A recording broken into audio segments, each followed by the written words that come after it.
Happy Friday and welcome to the 140th episode of Sports Corner and the last day of January. I'm Cole Young and we have some major storylines to cover, so I'll jump right in. Starting in the NFL, the Super Bowl matchup is officially set. It'll be a rematch of Super Bowl 57 as the Philadelphia Eagles and Kansas City Chiefs will yet again face off for the Lombardi Trophy. Let's look back to last weekend and see how these two teams earned their spots on the biggest stage. On Sunday morning, the Philadelphia Eagles hosted this year's Cinderella story, rookie quarterback Jaden Daniels and the Washington Commanders in the NFC Championship game. Washington opened up the scoring, kicking a field goal to top off their opening drive and taking a 3-0 lead.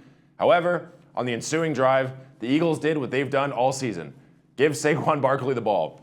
On the Eagles' very first play from scrimmage, Barkley broke tackles and spun around defenders as he took off for a 60-yard touchdown.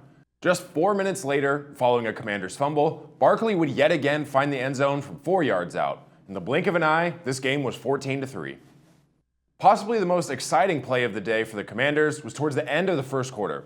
On 4th down with 6 yards to go, punter Tress Way came out to punt it away for Washington.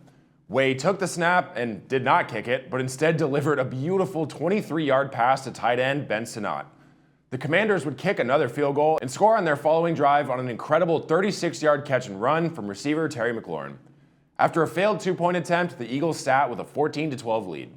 That was as close as this game would get, though. Saquon Barkley scored his third touchdown of the day in the fourth quarter. Jalen Hurts would run for 3 touchdowns and throw one to A.J. Brown.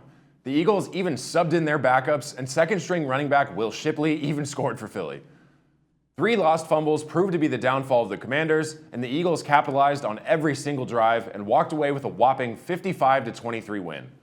Hurts and the Eagles are in the Super Bowl for the second time in 3 seasons, and this time Saquon Barkley is along for the ride after he departed from the New York Giants this past offseason.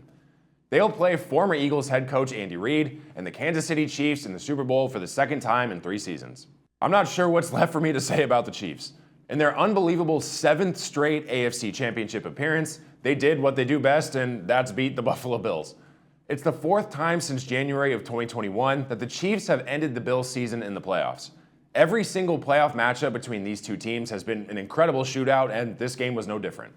Patrick Mahomes yet again led this offense to success as he threw for 245 yards and a touchdown, but also ran for 43 hard-earned yards and 2 touchdowns. This was a back-and-forth battle between 2 of the greatest quarterbacks in the league. Josh Allen threw for 237 yards and 2 touchdowns and kept the Bills in the game until the very end. On 4th and goal with 6 minutes remaining in the game, Allen found a wide-open Curtis Samuel in the end zone for a Bills touchdown, and the game sat tied at 29-29. Mahomes yet again put together another beautiful late-game drive that ended in a field goal, and the score was now 32-29. The Bills still had time and opportunity to score, but the Chiefs' defense proved to be too much. The Bills turned the ball over on downs, and the Chiefs ran out the clock, punching their spot in the Super Bowl for the 4th time in the last 5 years. The 2-time defending Super Bowl champions have now earned a chance at an unprecedented 3-peat Super Bowl win. On a personal note, I'll be the first to admit that I am not a fan of the Kansas City Chiefs, solely because of their long historic rivalry with my favorite team.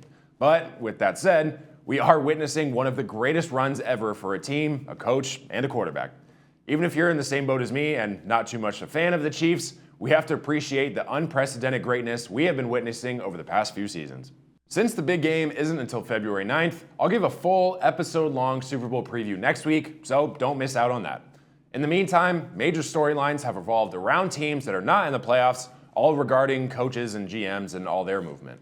So I'll give a quick rundown on where some of these coaches are heading. Detroit Lions offensive coordinator Ben Johnson is the newest head coach of the Chicago Bears. The Cowboys promoted offensive coordinator Brian Schottenheimer, who is now their 10th head coach in franchise history.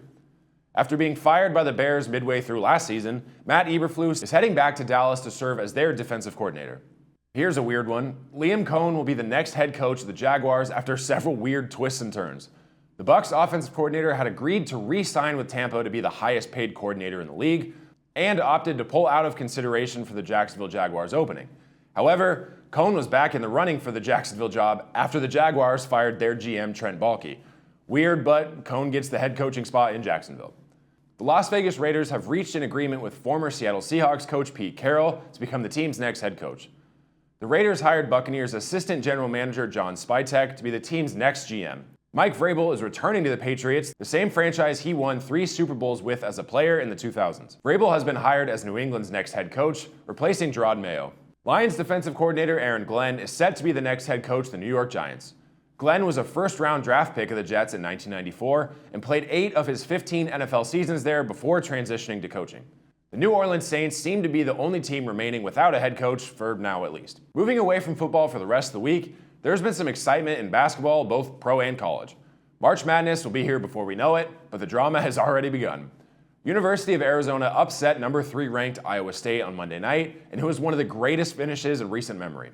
Caleb Love hit a game-tying shot from beyond half court at the end of regulation, and then made 2 more three-pointers in overtime, finishing with 22 points and lifting Arizona to an 86-75 win.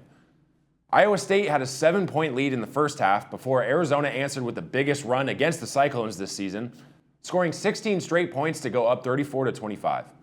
Arizona then outscored Iowa State 15 to just 4 in overtime. The Wildcats' 11-point margin of victory tied their largest in an overtime game in program history. Like I said, the tournament will be coming into form very soon, and I expect to see both of these teams playing down the road. In the WNBA, a shocking blockbuster 3-team trade hit the league earlier this week. The Las Vegas Aces are acquiring Seattle Storm guard Jewell Loyd, while sending Aces guard Kelsey Plum to the Los Angeles Sparks. Plum is one of the biggest names in the sport. She is a 2-time champion, 3-time All-Star, 1-time All-WNBA First Team and Rookie Team, and has won several other miscellaneous awards throughout her time in the pros and college. She also won gold medals in 3x3 basketball at the 2020 Summer Olympics and 5x5 basketball in the 2024 Paris Olympics. Plum, a native of La Jolla, now comes home to Southern California and will look to bring the Sparks back to dominance after a long playoff drought. In the NBA, a weird series of events have surrounded one of the league's top players. Miami Heat star Jimmy Butler has been suspended by the team for the 3rd time this month, this time indefinitely. This most recent suspension stems from Butler walking out of practice after hearing the team plan to play him off the bench.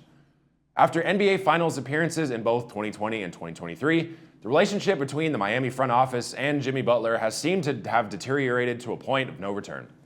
Butler already had missed 9 of Miami's past 12 games with suspensions, the first being 7 games for conduct the Heat deemed detrimental, and the next for 2 games for missing a team flight to Milwaukee last week before his latest penalty on Monday. It appears Butler will be traded very soon, and his days in Miami are all but over. With all of that said, be sure to come right back next Friday for my Super Bowl preview. In the meantime, enjoy all the basketball, hockey, golf, soccer, and other sports that this week has to offer. As always, thank you for joining me on this week's episode of Sports Corner. I'm Cole Young. Have a great weekend. I'll see you next time.